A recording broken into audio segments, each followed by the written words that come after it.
Hi friends, welcome to our channel. ఈరోజు నేను 2024లో బెంగాలీ లాంగ్వేజ్లో రిలీజ్ అయినటువంటి గోలం మోమన్ వెబ్ సిరీస్లోని రిమైనింగ్ ఎపిసోడ్స్ స్టోరీని ఎక్స్ప్లెయిన్ చేయబోతున్నాను. ఆల్రెడీ పార్ట్ 1 వీడియోలో ఫస్ట్ 4 ఎపిసోడ్స్ని ఎక్స్ప్లెయిన్ చేయడం జరిగింది. మీరు ఫస్ట్ టైం ఈ వీడియోను చూస్తుంటే మాత్రం ఫస్ట్ ఆ వీడియోను చూసి ఆ తర్వాత ఈ వీడియోను చూడండి. ఆ పార్ట్ 1 వీడియో లింక్ని ఈ వీడియో డిస్క్రిప్షన్లో మరియు కామెంట్స్లో ఇస్తాను, చూసేయండి. ఇక టైం వేస్ట్ చేయకుండా స్టోరీలోకి వెళ్ళిపోదాం. Now let's start our video.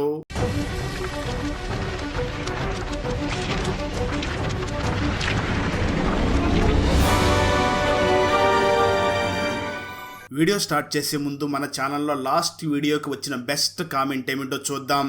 And ఈ కామెంట్ నేను పర్సనల్గా సెలెక్ట్ చేసింది అయితే కాదు, సాఫ్ట్వేర్ ఆటోమేటిక్గా ఈ వీడియోని లైక్ చేసి కామెంట్ చేసిన బెస్ట్ కామెంట్ని ర్యాండమ్గా సెలెక్ట్ చేస్తుంది. So keep commenting. నెక్స్ట్ మీ కామెంటే సెలెక్ట్ అయ్యే ఛాన్స్ ఉంది. And thanks for commenting. Now let's start our video. Open చేస్తే 5వ ఎపిసోడ్ స్టార్టింగ్లో ఆ రాబిన్ ఈ కేసు గురించి చాలా సీరియస్గా ఎంక్వైరీ చేస్తూ ఈ కేసులో అనుమానాస్పదంగా ఉన్న ఫొటోస్ అన్ని కూడా అక్కడ బోర్డు మీద ఉండడంతో వాటిని పరిశీలిస్తూ ఉంటాడు. వాటిలో అక్కడ ఇర్ఫాన్ అనే ఒక ఫోటో ఉంటుంది. దాన్ని చూసినటువంటి రాబిన్ ఈ ఇర్ఫాన్ ఎవరు, అతన్ని ఎందుకు ఇక్కడ చేర్చారు అని అడుగుతూ ఉంటాడు. మరొక ఆఫీసర్ వెంటనే రాబిన్ ని చూసి, సార్ రేవంత్ వైఫ్ అయినటువంటి తానియా తను చివరిసారిగా సోఫియా అనే ఒక అమ్మాయిని ఇంటర్వ్యూ చేసింది. ఆ ఇంటర్వ్యూలో సోఫియా చాలా ఎక్కువగా ఇర్ఫాన్ గురించి చెప్పింది. అందుకే ఇర్ఫాన్ మీద డౌట్తో ఇర్ఫాన్ ఫోటోని కూడా ఇక్కడ అంటించాము అని చెప్తూ ఉంటాడు. ఈ ఇర్ఫాన్ మరి ఎవరో కాదు, 4th ఎపిసోడ్ స్టార్టింగ్ లో మిథున్ దగ్గరికి ఒక గుర్తు తెలియని వ్యక్తి వచ్చి ఒక సీక్రెట్ ఫోటో పెట్టి వెళ్ళాడు కదా, ఆ ఫోటోలో ఉన్న 3 వ్యక్తుల్లో ఈ ఇర్ఫాన్ కూడా ఉండి ఉంటాడు. అది మొత్తం విన్నటువంటి ఒక సీనియర్ ఆఫీసర్ వెంటనే అక్కడ ఉన్నటువంటి రాబిన్ ని చూసి ఆ ఇర్ఫాన్ ఫోటోని వెంటనే ఆ బోర్డులో నుంచి తీసేయి, ఎటువంటి ఎంక్వైరీ లేకుండా తన ఫోటోని అక్కడ పెట్టడం మంచిది కాదు. వాళ్ళ నాన్న చాలా పెద్ద బిజినెస్ మ్యాన్, అలాంటి వాళ్ళని ఈ కేసులోకి లాగడం అంత మంచిది కాదు. వెంటనే ఇర్ఫాన్ ఫోటోని బోర్డులో నుంచి తీసేయి అని అంటూ ఉంటాడు. అయితే ఇక్కడ పై అధికారి ఎందుకు ఇర్ఫాన్ కి అంతలా సపోర్ట్ చేస్తున్నాడే అన్నది మాత్రం ఇక్కడ చూపించరు. మరోపక్క గోలు తన గెటప్ మార్చుకుని పోలీసులు ఎవరికి కంట కనబడకుండా దాక్కుని తిరుగుతూ ఉండగా ఆ తర్వాత రోజు మిథున్ వెంటనే గోలును కలిసి తన దగ్గర ఎవరో పెట్టి వెళ్ళిపోయినటువంటి ఆ ఫోటోని గోలుకి ఇచ్చి ఇది నీకేమైనా సహాయపడుతుందా అని అంటాడు. గోలు ఆ ఫోటోని చూడగా నిజానికి ఆ ఫోటోలో మొత్తం 4 ఉంటారు. వారిలో ఇర్ఫాన్ బంగ్లాదేశ్ మినిస్టర్ యొక్క కొడుకై ఉంటాడు. అలాగే సోఫియా అనే అమ్మాయి పెద్ద బిజినెస్ మ్యాన్ కూతురై ఉంటుంది. ఈ ఇద్దరు గురించి గోలు తెలుసుకుని ఉండి ఉంటాడు, ఎందుకంటే వాళ్ళిద్దరూ కూడా బిగ్ షాట్స్ కావడంతో వాళ్ళ గురించి తెలిసి ఉంటుంది. నిజానికి ఇదంతా కూడా మిథున్ గోలుకు సహాయం చేస్తున్నాడు అని ఈ ఫోటోని గోలుకి చేరే విధంగా ఎవరో మిథున్కి ఇచ్చి ఉంటారు. గోలు ఆ ఫోటోని తిప్పి చూడగా ఒక డేట్ రాసి ఉంటుంది. ఆ డేట్ ని చూడగానే గోలు ఒక్కసారిగా షాక్ అవుతాడు. ఎందుకంటే మన గోలు బావ చనిపోవడానికి కొన్ని రోజుల ముందు డేట్ కావడంతో తను చాలా కంగారు పడుతూ అప్పుడు మా బావని ఏ కేసుని ఎంక్వైరీ చేస్తున్నావు అని అడిగినప్పుడు ప్రెజెంట్ ట్రెండింగ్ లో ఉన్నటువంటి కేసుని ఎంక్వైరీ చేస్తున్నాను అని చెప్పాడు. అంటే బహుశా ఈ ఫోటో వెనకాల ఉన్న డేట్ కి మా బావ ఆ రోజు ఎంక్వైరీ చేసినటువంటి కేసుకి ఏదో సంబంధం ఉంది. 10 సంవత్సరాల క్రితం ఈ డేట్ రోజు న్యూస్ పేపర్ ని చూస్తే ఆ కేసు ఏమిటో తెలిసిపోతుంది అని గోలు మరియు మిథున్ ఇద్దరు కూడా లైబ్రరీకి వెళ్తారు. అలా అతి కష్టం మీద లైబ్రరీకి వెళ్ళి అక్కడ ఆ డేట్ పేపర్ని చెక్ చేసి చూడగా అందులో మినిస్టర్ కొడుకు అనుమానాస్పదంగా చనిపోయాడు అని రాసి ఉంటుంది. దాన్ని చూసినటువంటి గోలు, మినిస్టర్ కొడుకు అనుమానాస్పదంగా చనిపోతే మినిస్టర్ ఎందుకు సైలెంట్ గా ఉన్నాడు, తను ఖచ్చితంగా తన కొడుకు మరణానికి కారణం ఏంటో కనుక్కోమని చెప్తాడు కదా, అయినా ఎందుకు మినిస్టర్ సైలెంట్ గా ఉన్నాడు అని ఆలోచిస్తూ ఉంటాడు. మరోపక్క రాబిన్ అండ్ టీం కూడా గోలు కోసం వెతుకుతూ ఉంటారు. అంటే బహుశా మా బావ ఈ కేసుని పూర్తిగా ఎంక్వైరీ చేసేసి ఉండవచ్చు, అందుకే డిపార్ట్మెంట్ వాళ్ళు మా బావని ఏరే కేసులోకి ట్రాన్స్ఫర్ చేసి ప్లాన్ ప్రకారంగా చంపేసినట్లుగా ఉన్నారు. ఖచ్చితంగా ఆ మినిస్టర్ కొడుకు ఆత్మహత్య చేసుకుని చనిపోలేదు, ఆ మినిస్టర్ కొడుకుని ఎవరో హత్య చేశారు. అది ఎవరు చేశారు అని కనిపెడితే మాత్రం నేను ఖచ్చితంగా ఈ కేసు నుంచి బయట పడగలను అని ఆ మిథున్ దగ్గర గోలు చెప్తూ ఉంటాడు. సరిగ్గా అదే సమయంలో రాబిన్ అన్న టీం గోలును పట్టుకోవడానికి లైబ్రరీ దగ్గరికి వచ్చేయగా గోలు వెంటనే అక్కడ ఒక గన్ను తీసుకుని మిథున్ మీద గన్ను గురిపెట్టి మీరు నన్ను పట్టుకోవాలని చూస్తే మిథున్ని చంపేస్తానని బెదిరించి చాలా తెలివిగా అక్కడి నుంచి తప్పించుకుని పారిపోతాడు. అలా గోలు అక్కడి నుంచి తప్పించుకుని వెళుతూ ఉండగా ఇంతలో అక్కడికి రమ్య వచ్చి గోలుని అక్కడి నుంచి తప్పించి తీసుకుని వెళ్ళిపోతుంది. కొంచెం దూరం వెళ్ళిన తర్వాత రమ్య గోలును చూసి నీకు నేను అన్ని విధాలుగా సహాయపడ్డాను, మరి నువ్వెందుకు నా దగ్గర నుంచి తప్పించుకుని వెళ్ళిపోయావు అని అడుగుతుంది. అప్పుడు ఆ గోలు సమాధానం చెప్తూ ఏం చేయమంటావు, నువ్వు మాటిమాటికి డిపార్ట్మెంట్లో లొంగిపోయి నిజాలు చెప్పమంటున్నావు, కానీ డిపార్ట్మెంట్లో వాళ్ళు నన్ను ఎప్పుడెప్పుడు మూసేద్దామా అని చూస్తున్నారు, అందుకే వేరే దారి లేక నీ నుంచి దూరంగా వచ్చేసాను.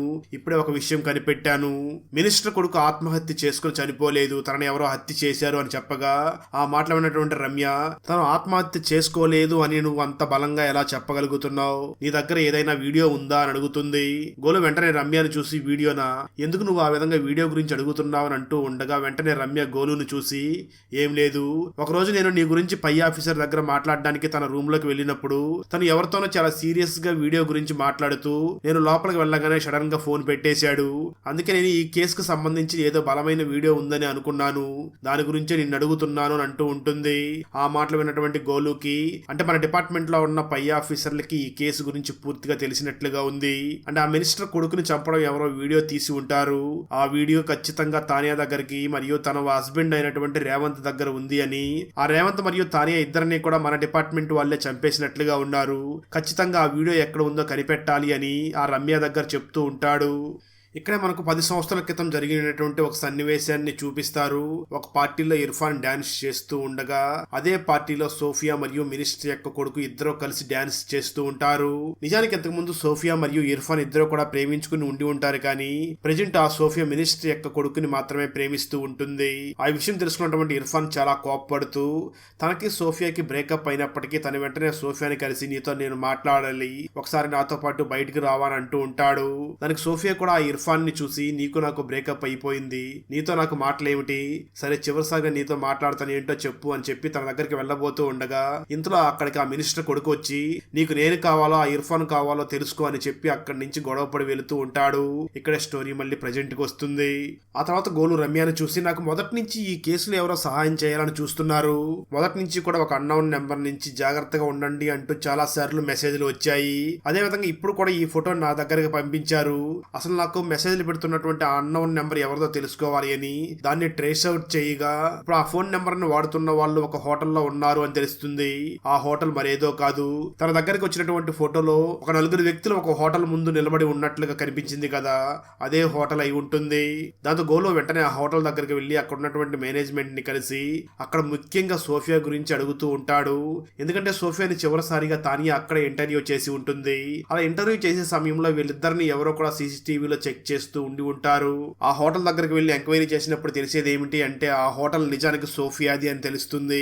ఆ తర్వాత గోలు అక్కడ ఉన్నటువంటి సోఫియా దగ్గరికి వెళ్లి ఎంక్వైరీ చేయగా అప్పుడు తెలిసేది ఏమిటి అంటే మొదటి నుంచి కూడా తనకు సపోర్ట్ చేస్తున్నది ఈ సోఫియాని అని తెలుస్తుంది. దాంతో గోలు వెంటనే సోఫియాని చూసి, ఎందుకు నువ్వు నాకు మొదటి నుంచి కూడా సపోర్ట్ చేస్తూ వస్తున్నావు, ఆ మినిస్టర్ కొడుకు ఆత్మహత్య చేసుకోలేదు, తనని ఎవరో హత్య చేసినట్లుగా ఉన్నారు, అసలు ఏం జరిగిందో చెప్పండి, మీరు చివరిసారిగా తానియా కూడా ఒక ఇంటర్వ్యూ ఇచ్చారు కదా, మీరు చెప్పే నిజాన్ని బట్టే మా భవిష్యత్తు ఆధారపడి ఉంటుంది అని అంటూ ఉంటాడు. దాంతో ఆ సోఫియా జరిగింది చెప్పడం మొదలు పెడుతుంది.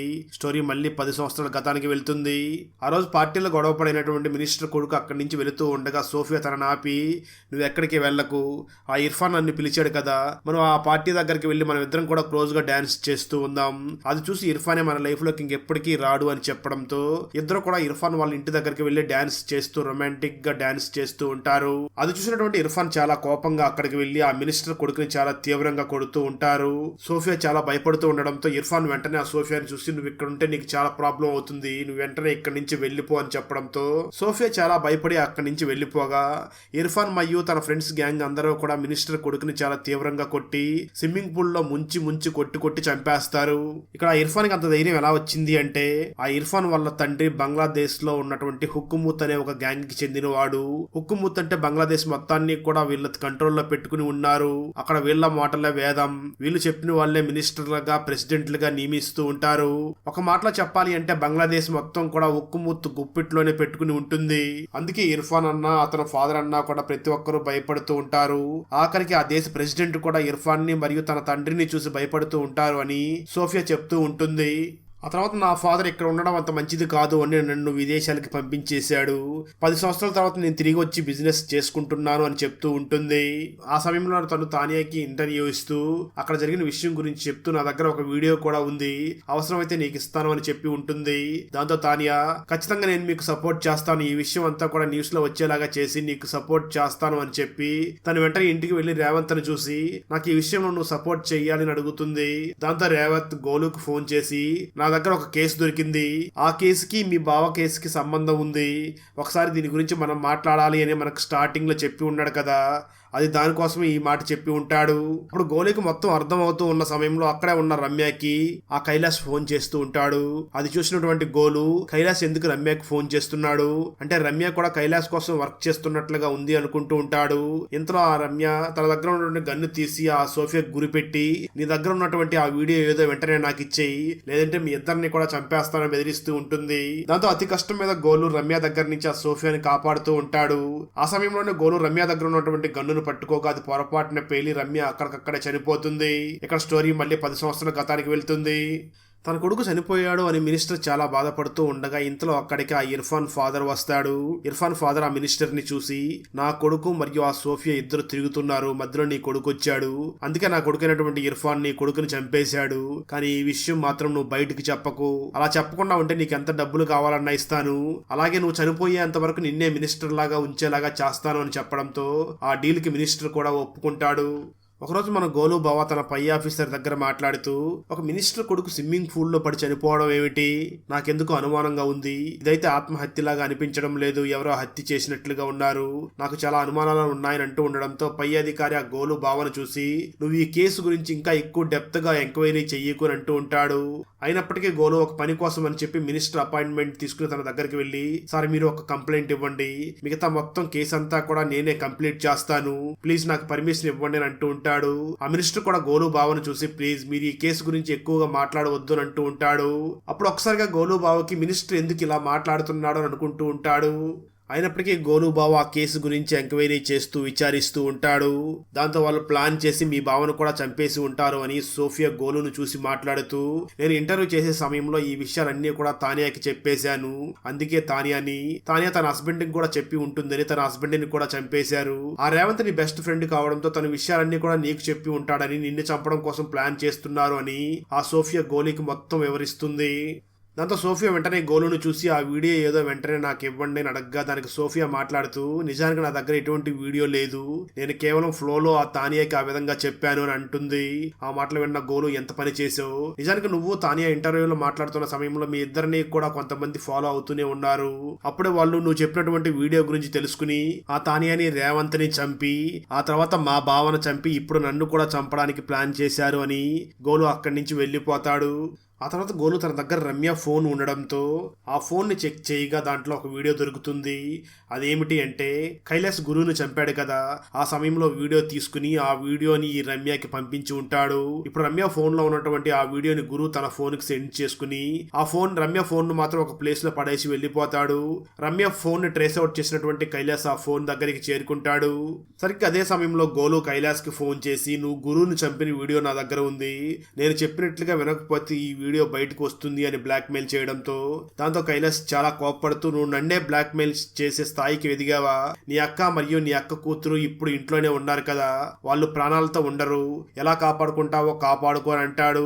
దాంతో గోలు చాలా భయపడుతూ ఎలాగైనా తన అక్కయ్యని మరియు తన అక్కయ్య కూతుర్ని కాపాడుకోవాలి అని తన ఫ్రెండ్ అయినటువంటి రాబిన్ కి ఫోన్ చేసి జరిగిందంతా కూడా తనకు చెప్పి నేను ఆ అక్కయ్యని కాపాడుకోవడానికి ఇంటికి వెళుతున్నాను, నువ్వు కూడా రావాలి అని అంటాడు. అయితే ఆ మాటలు విన్న రాబిన్ మాత్రం ఆ గోలు మాటల్ని అస్సలు పట్టించుకోకుండా ఆ గోలు అక్కడికి వెళ్తున్నాడు కదా, ఖచ్చితంగా అక్కడికి వెళ్తే గోలునే పట్టుకోవచ్చు అని వెంటనే అక్కడికి బయలుదేరి వస్తూ ఉంటాడు. గోలు వెంటనే బయలుదేరి తన అక్క ఇంటి దగ్గరికి రాగా అప్పటికే కైలాస్ మనుషులు అక్కడికి వచ్చి ఉండడంతో గోలు అతి కష్టం మీద వాళ్ళెవరికీ కనిపించకుండా ఇంటి లోపలికి వెళ్లిపోతాడు. అయితే ఇంటి లోపల కూడా కైలాస్ మనుషులు ఉండడంతో వాళ్ళందరితో కూడా ఫైట్ చేస్తూ ఉండగా ఆ గ్యాంగ్ లో ఉన్న ఒక మనిషి వెంటనే గోలు అక్కయ్య తల మీద గన్ను గురిపెట్టి నీ దగ్గర ఉన్న గన్ను కింద పడి లేదంటే నీ అక్కయ్యను చంపేస్తాను బెదిరిస్తాడు. దాంతో గోలు వెంటనే ఇంతకు ముందు కూడా మా బావని ఇలాగే బెదిరించారు, నేను గన్ను కింద పెట్టగానే మా బావని చంపేశాడు, ఈసారి మాత్రం అలా జరగకూడదు, మా అక్కని కాపాడుకోవాలి అని తన చేతిలో ఉన్న గన్నుని కింద పెడుతున్నట్టుగా నటించి వెంటనే ఆ వ్యక్తిని షూట్ చేసి చంపేస్తాడు. ఆ విధంగా గోలు తన అక్కయ్యని కాపాడుకోగా ఇంతలో మరొక వ్యక్తి అక్కడికి వచ్చి గోలును షూట్ చేయబోతూ ఉండగా వెనక నుంచి ఎవరో ఆ వ్యక్తిని షూట్ చేసి చంపేస్తారు. ఆ షూట్ చేసిన వ్యక్తి మరెవరో కాదు, గోలు రాబిన్ కి ఫోన్ చేసి ఉండడంతో గోలును పట్టుకోవాలి అని రాబిన్ అక్కడికి వచ్చి ఆ వ్యక్తిని షూట్ చేసి చంపేసి వెంటనే గోలును చూసి నీ మీద నాకు ఇంకా అనుమానం తగ్గలేదు, నువ్వు వెంటనే లొంగిపోయి నాతో పాటు స్టేషన్ కి వచ్చి పై అధికారుల దగ్గర జరిగిందంతా చెప్పు అంటూ ఉంటాడు. ఆ మాటలు విన్న గోలు సరే నీతో పాటు వస్తాను అని ఆ రాబిన్ తో పాటు కారులో వెళుతూ ఉంటాడు. అలా వెళ్తున్న సమయంలో గోలు ఆ రాబిన్ ని చూసి అవును నువ్వు ఈ మధ్య కైలాస్ తో కలిసి మాట్లాడుతున్నావు, మీరిద్దరూ ఒకటేనా అని అడుగుతాడు. ఆ మాటలు విన్నటువంటి ఆ రాబిన్ మాట్లాడుతూ మాట్లాడుతూ, నాకు ఆ కైలాస్కి ఎటువంటి సంబంధం లేదు, ఒక ల్యాండ్ ఇష్యూలో తను నాకు సహాయం చేశాడు, అంతకుమించి నాకు అతనికి ఎటువంటి పరిచయం లేదు అని అంటూ ఉంటాడు. అప్పుడు గోలు, నేను పోలీసుల దగ్గరికి వెళ్తే పోలీసులు నన్ను వదిలిపెట్టరు అని తన చేతికి ఉన్నటువంటి బేడీల్ని కూడా తొలగించుకొని అక్కడి నుంచి పారిపోతాడు. మరోపక్క గోలు కైలాస్ కి ఫోన్ చేసి, నేను ఒక ప్లేస్ లో ఉన్నాను, దమ్ముంటే వచ్చి పట్టుకొని తనకు ఛాలెంజ్ చేస్తూ ఉంటాడు. అదే సమయంలో రాబిన్ దగ్గరికి తన పై అధికారికి వచ్చి, చేతులకు చిక్కినటువంటి ఆ గోలుని వదిలేసావని తనను చాలా తీవ్రంగా తిడుతూ ఉంటాడు. అంటే ఈ పై ఆఫీసర్ అవినీతిపరుడై ఉంటాడు, కానీ రాబిన్ మాత్రం చాలా నిజాయితీపరుడై ఉంటాడు. మరోపక్క కైలాస్ వెంటనే తన గ్యాంగ్ తో పాటు గోలు ఉన్న ప్లేస్ దగ్గరికి వెళ్ళగా, గోలు వీళ్ళని చూసి బైక్ మీద అక్కడి నుంచి తప్పించుకుని పారిపోతూ ఉంటాడు. కైలాస్ అంటే టీం కూడా గోలుని ఫాలో అవుతూ ఉండగా, గోలు అక్కడి నుంచి తప్పించుకుని పారిపోతూ ఒక ఇంటి లోపలికి జంప్ చేసి వెళ్లిపోతాడు. ఎందుకు ఆ ఇంట్లోకి వెళ్లిపోయాడు అని ఆ గ్యాంగ్ కి అసలు అర్థం కాకుండా ఉంటుంది. దాంతో ఆ గ్యాంగ్ మొత్తం కూడా అతన్ని రౌండ్ అప్ చేసి, నువ్వు ఇక్కడి నుంచి తప్పించుకుని వెళ్ళలేవు, నీ దగ్గర ఉన్నటువంటి వీడియోను మాకు ఇచ్చేయని అంటూ ఉంటాడు. అయితే గోలు మాత్రం ఆ కైలాస్ ని చూసి, నా దగ్గర ఎటువంటి వీడియో లేదు అని అంటూ ఉంటాడు. అదే సమయంలో అక్కడికి ఇర్ఫాన్ కూడా వచ్చేస్తాడు. నిజానికి ఆ గోలు వెళ్ళిన ఇల్లు మరి ఎవరిదో కాదు, ఇర్ఫాన్ అయి ఉంటుంది. ఇక్కడ మీకు మరొక డౌట్ కూడా రావచ్చు, దీనంతటికి కారణం సోఫియా కదా, సోఫియాని ఎందుకు వాళ్ళు చంపడం లేదు అన్న డౌట్ మీకు రావచ్చు. వాళ్ళు ఎందుకు సోఫియాని చంపలేదు అంటే, సోఫియా ఫాదర్ కూడా చాలా పెద్ద ధనవంతుడై ఉంటాడు. కాబట్టి సోఫియాని వదిలేసి ఈ కేసు గురించి ఎవరు బయట పెట్టాలనుకుంటున్నారో వాళ్ళందరినీ కూడా చంపేస్తూ ఉంటారు. ఇర్ఫాన్ ఆ గోలు దగ్గరికి వచ్చి తనని చాలా తీవ్రంగా కొడుతూ, ఎప్పుడో 10 సంవత్సరాల క్రితం జరిగిపోయిన దానిది నీ ఫ్రెండ్ మరియు నీ ఫ్రెండ్ భార్య ఇద్దరు కూడా బయట పెట్టాలని చూశారు, అందుకే వాళ్ళిద్దరూ కూడా నా చేతిలో చాలా తీవ్రంగా చనిపోయారు, అనవసరంగా నీ ప్రాణాలను కూడా తీసుకోకుండా ఆ వీడియో ఎక్కడ ఉందో చెప్పు అని అడుగుతూ ఉంటాడు. గోలు ఆ ఇర్ఫాన్ దగ్గర దెబ్బలు తింటూనే, నా దగ్గర ఎటువంటి వీడియో లేదు అని చెప్పడంతో ఆ మాటలు విన్న ఇర్ఫాన్, నీ దగ్గర వీడియో లేదా అంటూ ఆశ్చర్యపోతూ ఉంటాడు. అప్పుడు గోలు మాట్లాడుతూ, నిజమే నా దగ్గర ఎటువంటి వీడియో లేదు, కానీ ఇప్పుడు వీడియో క్రియేట్ అయ్యింది అని అంటూ ఉంటాడు. అదే సమయంలో ఇర్ఫాన్ తన ఫాదర్ కి ఫోన్ చేస్తూ ఉండడంతో తన ఫాదర్ ఫోన్ లిఫ్ట్ చేయకుండా ఉంటాడు. కొంతసేపటికి ఇర్ఫాన్ ఫాదర్ కైలాస్ కి ఫోన్ చేసి తనకి ఏదో చెప్తూ ఉండడంతో కైలాస్ వెంటనే ఆ ఇర్ఫాన్ ని వెనక్కి రా అని పిలుస్తూ ఉంటాడు. అయినప్పటికీ ఇర్ఫాన్ ఆ మాటలు పట్టించుకోకుండా వెళ్లి గోలును కొడుతూ ఉంటాడు. సరిగ్గా అదే సమయంలో రాబిన్ తన టీం తో పాటు అక్కడికి చేరుకుంటాడు. అప్పుడే తెలిసే ట్విస్ట్ ఏమిటి అంటే, నిజానికి రాబిన్ మరియు గోలు కలిసి ప్లాన్ చేసి ఉంటారు. ఎప్పుడైతే రాబిన్ ఆ గోలుని తనతో పాటు కారులో తీసుకుని వెళ్ళాడో, ఆ సమయంలో గోలు జరిగిందంతా కూడా రాబిన్ కి చెప్పి ఉంటాడు. అయితే రాబిన్ గోలుని చూసి, ఇదంతా ప్రూవ్ చేయడానికి మన దగ్గర ఎటువంటి వీడియో సాక్ష్యం లేదు, నువ్వు వెంటనే ఏదో ఒక వీడియో సాక్ష్యాన్ని క్రియేట్ చెయ్యి అని చెప్పి ఉంటాడు. ఆ విధంగా ఇద్దరు ప్లాన్ చేసి గోలు ఇక్కడికి వచ్చి వాళ్ళ చేత నిజాలన్నీ కూడా చెప్పిస్తూ ఉంటాడు. సరిగ్గా అదే సమయంలో ఇర్ఫాన్ కి తన ఫాదర్ కంటిన్యూగా ఫోన్ చేస్తూ ఉండడంతో ఇర్ఫాన్ వెంటనే ఆ కాల్ లిఫ్ట్ చేసి, ఎందుకు నాన్న మాటికి ఫోన్ చేస్తున్నావు అని అంటూ ఉంటాడు. అప్పుడు ఇర్ఫాన్ ఫాదర్ మాట్లాడుతూ, నువ్వు అక్కడ చేస్తున్నదంతా కూడా బంగ్లాదేశ్ మొత్తం లైవ్ టెలికాస్ట్ అవుతుంది అని చెప్తాడు. అంతా కూడా బంగ్లాదేశ్ లో ఉన్నటువంటి ప్రజలు చూస్తూ, హుక్ముత్ గ్యాంగ్ ఈ విధంగా చేస్తున్నారా అంటూ చాలా తీవ్రంగా చర్చించుకుంటూ ఉంటారు. అయితే ఇర్ఫాన్ మాత్రం ఏమాత్రం భయపడకుండా, ఇదంతా ప్రజలకు తెలిస్తే ఏమైంది, మీడియాని ప్రజల్ని ఎలా హ్యాండిల్ చేయాలో మాకు బాగా తెలుసు అని చాలా అసభ్యంగా మాట్లాడుతూ వెంటనే గన్ను తీసుకుని ఫైరింగ్ చేయబోతూ ఉంటాడు. తనతో పాటు కైలాస్ కూడా ఫైరింగ్ చేయబోతూ ఉండడంతో పోలీసులు వెంటనే కైలాస్ ని షూట్ చేసి చంపేస్తారు. అదే విధంగా ఇర్ఫాన్ మీద కూడా షూటింగ్ చేయగా తనకి వెంటనే గాయం అయ్యి కింద పడిపోతాడు. అలా చివరికి ఈ కేసుకి మరియు గోలీకి ఎటువంటి సంబంధం లేదు అని న్యూస్ లో టెలికాస్ట్ అవుతూ ఉంటుంది. అదే సమయంలో బంగ్లాదేశ్ లో ఉన్న ప్రజలందరూ కూడా హుక్మత్ అనే గ్యాంగ్ ఈ పని చేస్తుందని ఆలోచిస్తూ ఉంటారు. మరికొంతమంది అయితే అలాంటిది ఏమీ లేదు అని సమర్థించుకుంటూ ఉంటారు. అక్కడతో ఈ సిరీస్ అయిపోతుంది. ఒక రాజు 365 మందిని ఎందుకు పెళ్లి చేసుకున్నాడు? ఒక భార్య తన భర్తని మరొక మహిళకిచ్చి ఎందుకు పెళ్లి చేసింది? పెళ్లి చేసుకున్న కొన్ని రోజులకే నాకు పెళ్లి కాలేదు అని చెప్పి మరొక మహిళని ఎందుకు పెళ్లి చేసుకున్నాడు? ఇష్టపడి పెళ్లి చేసుకున్న భార్యలు అందరం ముందర భర్త ఏం చేశాడు? పునర్జన్మ ఎత్తినా కూడా దెయ్యం ఎందుకు తనని వదలలేదు? గత జన్మలో తను ఏం చేశాడు?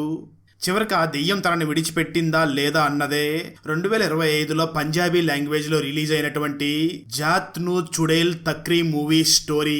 ఈ పంజాబీ ఫుల్ మూవీ స్టోరీని తెలుగులో వినాలి అనుకుంటే ఈ వీడియో డిస్క్రిప్షన్ లో ఉన్న లింక్ ని క్లిక్ చేసి చూడండి.